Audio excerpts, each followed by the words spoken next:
Amados irmãos e irmãs, ouvintes da Cacau FM, da Web Ibicaraí, e também vocês que rezam conosco pelas redes sociais da nossa paróquia, estimado diácono Sandoval, seminaristas, povo de Deus que se reúne nesta manhã para celebrar esta Eucaristia. A palavra de Deus vem ao nosso encontro, nos convidando ao exercício do perdão. Se quisermos entrar no céu, se desejamos contar com as bênçãos de Deus em nossa vida, a palavra de Deus nos ensina que nós precisamos perdoar.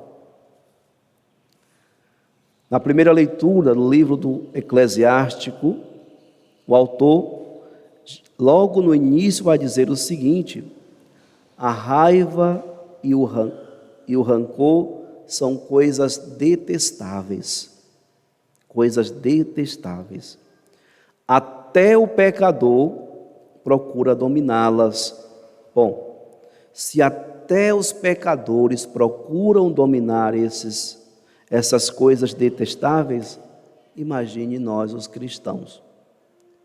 Isso significa que o rancor e a raiva não deve ter espaço em nossa vida, não deve ter espaço em nosso coração.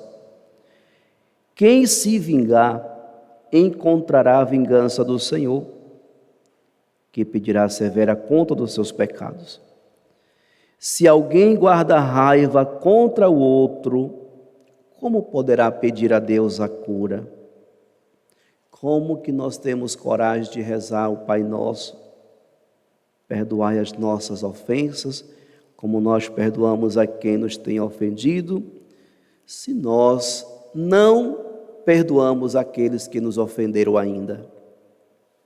O autor está afirmando que nós, para alcançar essa cura de Deus, se alguém guarda raiva contra o outro, como poderá pedir a Deus a cura?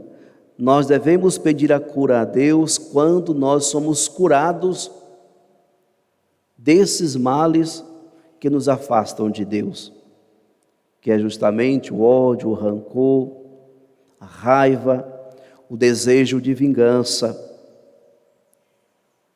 O desejo de vingança. Lembra-te do teu fim e deixa de odiar. Pensa na destruição e na morte e persevera nos mandamentos. Amados irmãos e irmãs, às vezes a raiva, o ódio, o rancor é tão mais forte em nossa vida do que a palavra de Deus, do que os mandamentos da lei de Deus. E o autor do Eclesiástico está nos orientando que nós devemos pensar que um dia a nossa vida vai chegar ao fim. Então, para que conservar o ódio e o rancor no coração?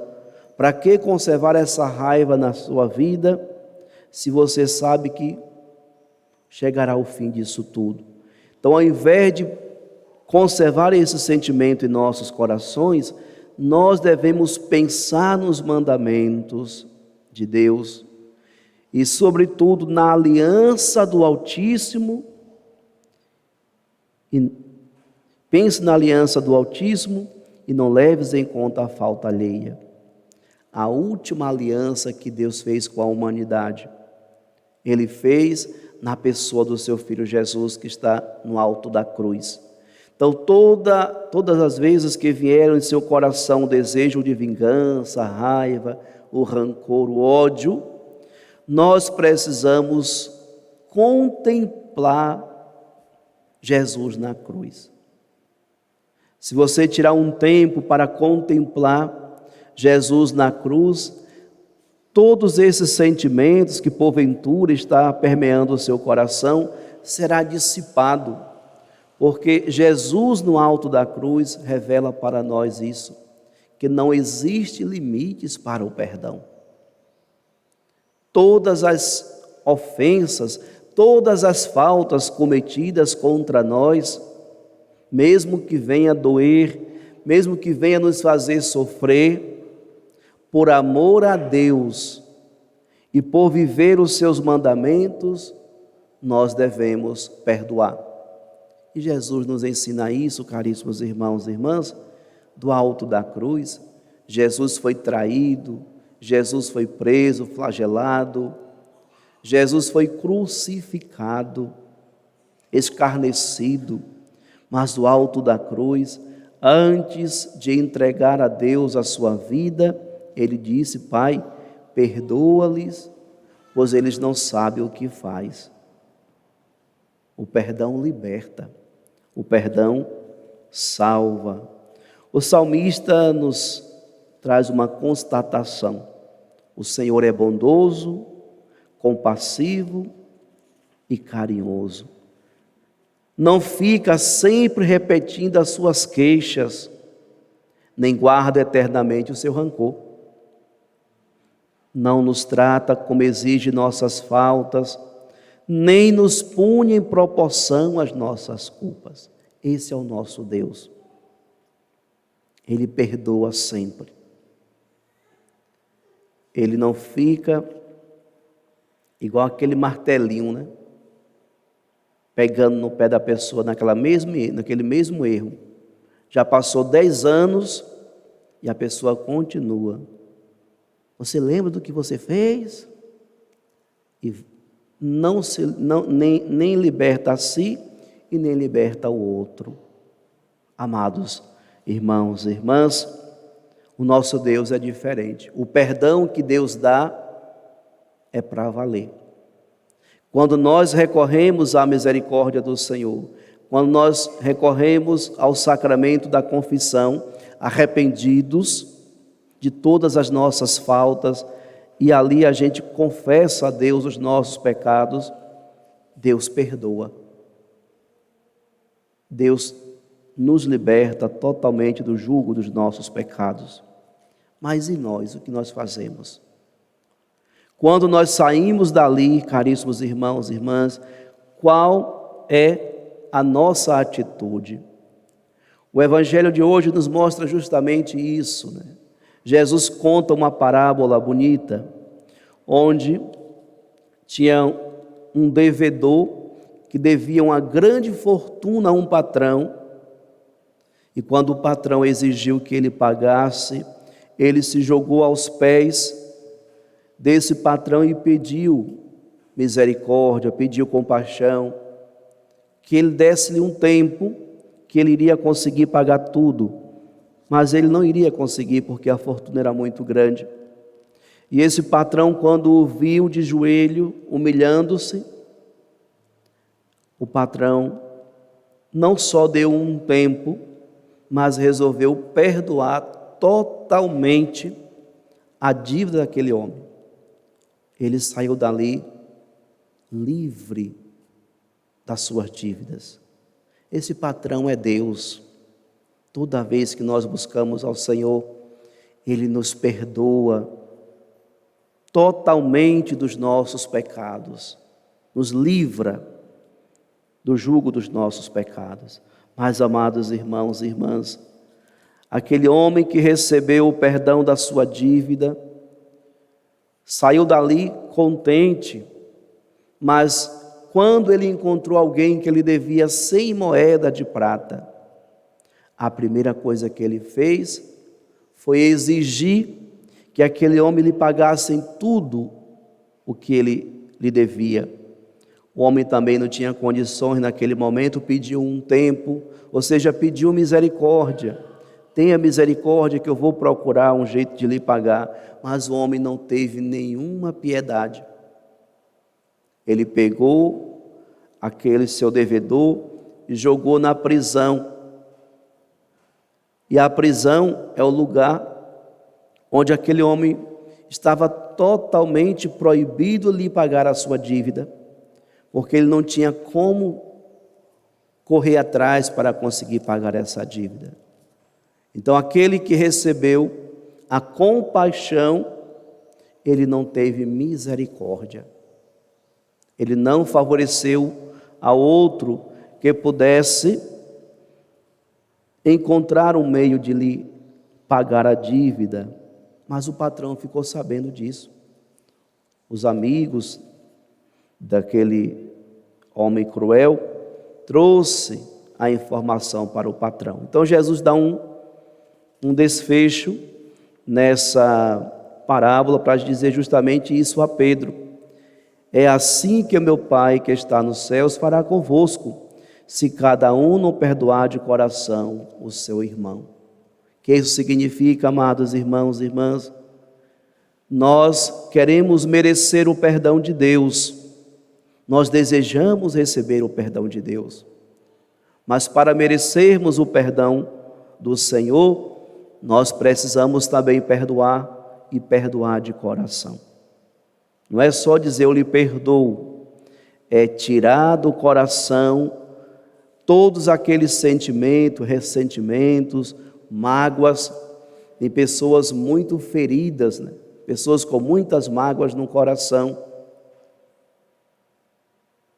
E é preciso se libertar disso tudo, para que nós possamos então ter coragem de pedir perdão a Deus. Não adianta você ir na confissão, confessar os seus pecados e dizer, esse eu não me arrependo. Eu cometi e não me arrependo. Não tem como absolver. A absolvição dos pecados perpassa pelo arrependimento. O arrependimento que vai rasgando o nosso coração. E esse arrependimento, caríssimos irmãos e irmãs, justamente se dá pela nossa fé em Deus, o nosso amor ao Senhor e por reconhecer que somos tão fracos, tão frágeis e que nós precisamos então contar sempre com a compaixão do Senhor, contar sempre com a sua misericórdia. Por isso, nós somos convidados a construir a nossa vida pautada nos mandamentos e nos ensinamentos de Deus. Se a gente vive com bastante atenção aquilo que estão presentes nos sacramentos, nós conseguimos responder ao chamado de Deus em nossa vida. Então, amados irmãos e irmãs, durante toda a liturgia de hoje, a liturgia da palavra, faz esse convite para todos nós. Devemos viver a virtude do perdão. É preciso perdoar e perdoar de coração. Estar sempre abertos para quando o outro necessitar, eu preciso perdoar. E isso Jesus ensina a Pedro. Pedro se aproxima de Jesus perguntando se deve perdoar o irmão até 7 vezes. E Jesus diz, não, Pedro, até 70 vezes 7, ou seja, sempre que o seu irmão precisa do seu perdão, você precisa perdoá-lo. Olha que desafio. Nós não queremos viver assim, né? O outro fez alguma coisa de errado, nos fez o mal, o desejo de vingança vem logo no nosso coração. Mas nós somos cristãos, nós recebemos o batismo, e pelo batismo nós participamos da vida em Cristo, e por participarmos da vida em Cristo, nós precisamos viver diferente. É preciso viver diferente. E o diferente hoje é viver a graça do perdão. Por isso, amados irmãos e irmãs, se você tem alguém que você ainda não perdoou, se você conhece alguma pessoa que você sabe que conserva no seu coração algum ressentimento, está na hora de fazer o caminho para se libertar disso. Eu não digo que hoje, ao sair dessa missa, você vai conseguir perdoá-lo, mas você pode fazer o caminho para dar esse perdão. E o caminho para que você consiga alcançar essa graça de perdoar é a oração. Que você possa rezar em cima disso, mesmo sem ter forças para que consiga dar esse perdão, peça a Deus, Deus vai lhe dar a força para que você consiga perdoar. E uma vez que você conseguir dar esse perdão, pode ter certeza que sua vida vai se transformar. Você vai ser um homem novo, uma mulher nova, livre, porque o perdão faz isso conosco, nos liberta totalmente de nós mesmos, do nosso egoísmo, porque quem não perdoa é egoísta, e nos faz libertar também daquele outro ou daquela outra que nós conservamos em nossa vida de uma maneira negativa. Precisamos dessa graça para viver bem a nossa fé. Precisamos dessa graça para podermos nos aproximar do Senhor, para ir ao encontro de Jesus na Eucaristia com a consciência tranquila. Quantas vezes nós viemos receber Jesus na Eucaristia e a gente não consegue olhar para o irmão que está do lado? Tem alguma coisa errada. Eu preciso estar bem com todos para que eu possa ir e receber Jesus na Eucaristia, estar em comunhão plena com o Senhor. Jesus, em outro evangelho, ensina, se você tem alguma coisa com seu irmão, antes de colocar a sua oferta lá no altar, deixe ela no cantinho, resolva o seu problema com seu irmão e depois venha fazer a sua oferta. Isso nas sinagogas. Imagine então, caríssimos irmãos e irmãs, fazer parte do banquete nupcial do Cordeiro. Se nós temos alguma dificuldade com alguém, precisamos resolver primeiro, para depois sim vir recebê-lo na Eucaristia e fazer parte da sua mesa, fazer parte do seu banquete, porque Jesus quer que todos nós possamos participar do seu banquete. Mas para participar do banquete do Senhor, eu preciso estar revestidos dos trajes de festa. E os trajes de festa, caríssimos irmãos e irmãs, é um coração puro, sem ódio, sem rancor, sem raiva, sem desejo de vingança. É um coração aberto para receber sempre mais o amor e a misericórdia de Deus. Peçamos à Imaculada Conceição que interceda por nós e que nos ajude a viver essa semana atentos para essa realidade, a realidade de estarmos mais próximos de Deus para poder perdoar aqueles que nos ofenderam. Louvado seja nosso Senhor Jesus Cristo. Sempre seja louvado.